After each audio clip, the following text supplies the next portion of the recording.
এই যে এখানে গ্যাঞ্জামে থাকার কোনো মানেই দেখি না।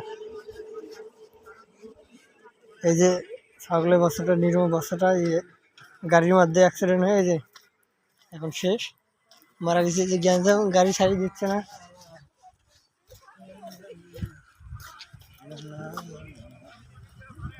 তো আপনারা যখন গাড়ি চালাবেন তখন একটু দেখে শুনে চালাবেন। এই যে নিরো একটা বাচ্চা মারা গেল রিক্সার মাঝে।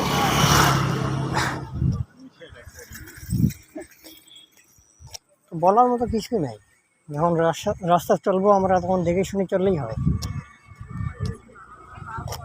একটা ছাগলের বাচ্চা দেখাইছি, এই যে সামনে, এই যে দেখেন, এইখানে দেখেন, এইখানে আরও দুইটা বাচ্চা ছাগল দেখতেছি।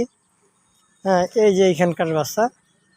এখন রোড অ্যাক্সিডেন্ট হলে তো আর করার কিছু নাই, হুট করে একটা অ্যাক্সিডেন্ট হয়ে গেছে, এখন উনি বুঝতেছেই না।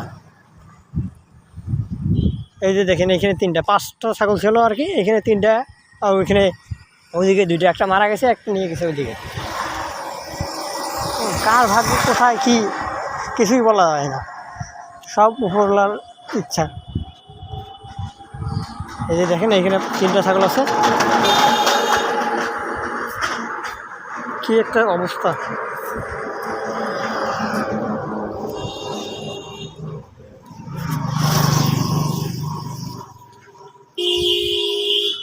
আল্লাহ তাআলা আমাদের সবাইকে ভালোভাবে চলার তৌফিক দান করুক, নেশার দান করুক, সবাই যেন সুস্থ থাকি, সেই আশায় কামনা।